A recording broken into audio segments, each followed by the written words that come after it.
for that report. Look, folks, there is so much happening with regards to online, with regards to social media. So we've decided to bring in some people in the know in order to make sense of some of these issues that we've seen online over the weekend and also throw forward to the week. So we've started a slot where we bring in our digital news team to break it down, break out some of the stories, get the sentiment on the ground with regards to what people are talking about. And joining us this morning to chat about the trending topics over the weekend is SABC News senior multimedia producer Matiba Sibanyoni. Matiba, welcome to the agenda. Thank you, Blaine. Good to be here. It is great to have you on the program, as I said, to make sense of what has been happening over the weekend and maybe look forward to what we can expect this week. Tell us, what were some of the main trending topics over the weekend? It's been a busy weekend, and a lot has trended over the weekend. This includes, obviously, Miss South Africa, the new Miss South Africa, and then Senzu Maywa also trended. He's still trending this morning. Becky Tele, the police minister, has also been trending throughout the weekend, as well as a lot going on regarding the US election as we build up to the elections. So a lot has happened. It's been a busy weekend on social media. Right, so talk to us about the crowning of Miss SA. What were some of the conversations around that? It was such a beautiful sight, you know. A lot was said about her look, her natural look. You know that Zozibini, the current Miss Universe and former Miss South Africa, came in, and a lot of talk was about her natural hair, her natural look. And so there was a lot of speculation on what kind of Miss South Africa we're going to have this year, if we're going to follow on the trend that we've had last year, or if we're going to go back to a different look, which is more of a European look. So you'll see that she's got short hair, which was one of the main topics online. Her natural look, people saying that she looks more African, and saying that people should actually enjoy having natural hair and looking more natural. I think it's a new dawn in beauty pageants, where a lot of natural looking women are coming into the picture. So that was the main topic. Another topic that came up that also trended, people were talking about, was the now former Miss South Africa, Sasha Lee, who looked pregnant on stage. The main discussion about that was that there are a lot of regulations around women and how they should be while they are Miss South Africa, how they should look, and mainly governing their bodies. So when she did come looking pregnant, people speculated, is she pregnant, is she not? And I think it's a very important discussion that was had to say what regulations should be around Miss South Africa specifically, considering the fact that most Miss South African regulation and rules around what they are allowed to do and what they're not allowed to do while they are during their year. The regulations aren't as strict as those of women. So I think this year's Miss South Africa opens a chapter to see what we can look forward to in the coming Miss this beauty pageants. Lastly, we know that she's from Limpopo, and so people from Limpopo all came out to cheer her. I know, she's put Limpopo on the map. People saying we now have a South African, a Limpopo president who's South African, as well as a Limpopo Miss South Africa. And you'll know that Master KG also is from Limpopo, whose song trended around the world this year. So I think it's been a very good year for Limpopo, similar to what the Eastern Cape had last year. When the South Africa won the World Cup, the captain was from the Eastern Cape last year. Miss Universe is from the Eastern Cape. So it's quite nice to see these conversations from different parts of South Africa, with people congratulating Limpopo and celebrating their individual provinces as much as we all celebrate as a country. So it was quite nice, quite interesting. Shudupatso. Beautiful exclamation. Exclamation mark. Beautiful. Listen, why is Senzu Maywa trending? two reasons Senzu Maywa is trending. He started trending last night following a news article saying that I think it's 5 hitmen who have been arrested in connection with his murder. You'll know that he died about 6 years ago. Today is actually the anniversary of his death, the 26th of October 2014. It's been 6 years, and the police are still looking for the murderer or the suspect. So conversations on Twitter yesterday from last night started on discussions about police competency. It's been 6 years.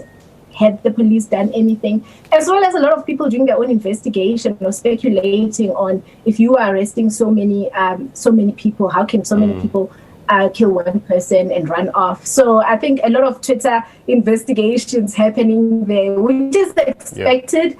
I think everybody thinks they're a perfect investigator when they're sitting at home. But it's quite interesting to see how this is unfolding. Yeah. There's also conversation about Kelly Khumalo's involvement or in this whole thing, and people saying that maybe she's been falsely accused. I'm saying no, she hasn't. So I think those kind of debates will continue until the police reach some form of conclusion. It's been 6 years. Right. Look, I covered his funeral all those years back in Durban, and the pain then, seemingly for his fans and his family, still so much at the fore today.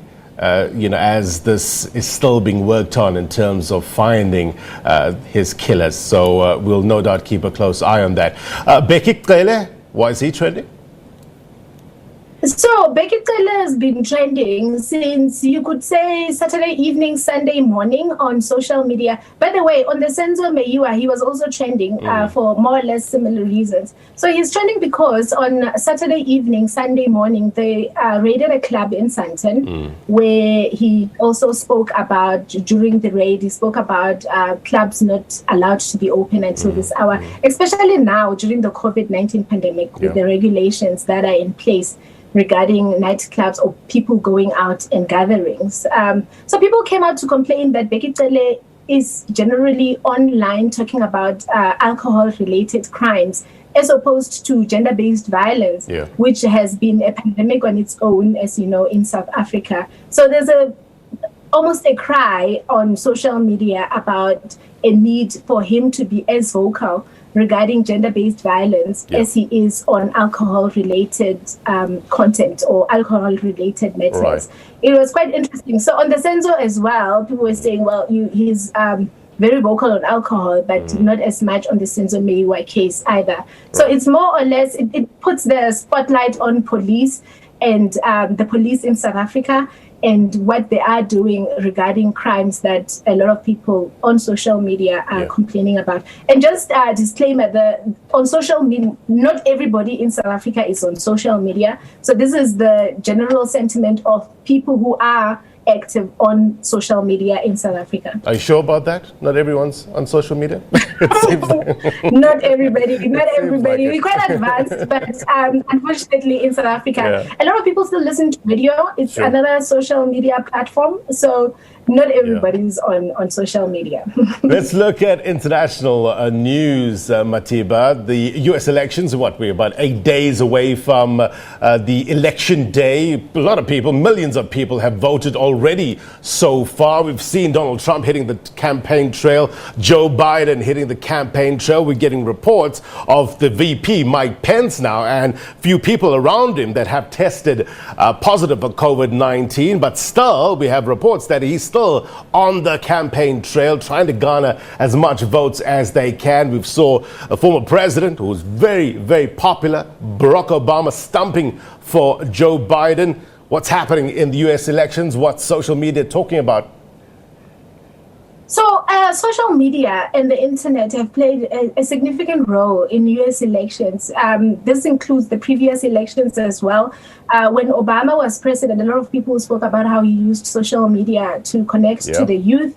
Donald Trump, when he became president, people said he used social media to gain supporters and drive a specific or certain narrative You remember that there was the whole Cambridge Analytica scandal where though he had been accused of using propaganda and information that would persuade people to vote a certain way. So it's quite a powerful tool. This year, I think there's been a lot of education based on previous elections around how social media influences elections. So the main social media platforms, Facebook and Twitter, have kind of gone on a drive during this US elections to educate people about propaganda and fake news. So if you go on social media, you'll realize that on Twitter, for example, they have a dedicated page where they have credible sources, news agencies who come in. So when you read the content that you are reading under that specific page, you can at least have some knowledge that this is a credible news source, as opposed to getting information from all over the world. Facebook has done a similar thing where they're educating people about how to read and how to report content that may come across as propaganda or just plain blank a lie that could be used to drive a certain narrative. So that's what's been happening, and I think it's great. Matiba, we have to wrap up quickly, but I just want to get in this last point to you. I mean, it's such a major milestone that the SABC has achieved, the YouTube channel hitting that 1 million subscriber mark. Congratulations. Thank you so much. On behalf of all digital news and SABC News colleagues, thank you so much. I think the team has worked very hard to reach this milestone. So we have officially surpassed the 1 million mark subscribers on YouTube. And I think this is, and on top of that, we got an award, the Creators Award or the Gold Award. Basically, this tells you that we're actually the main news leader in the whole world. And we have content all over the world. As much as SABC is South African based, our YouTube page reaches just about anybody around the world. And for people to actually subscribe to the channel, it means that they are planning on returning to the channel for more content. So I think great news to SABC News as well as the SABC digital news team. Congratulations, guys. You would be hard-pressed to find a harder working team here at the SABC, apart from the agenda, of course. But no, it's a solid team, and thank you very much indeed. You're not only doing the SABC proud, but the nation proud as well. Matiba, be well. We'll chat to you on Friday. Thank you, Blaine. All right, that was Matiba Sibanyoni. She is a senior SABC News multimedia producer there. So great news all round for the SABC.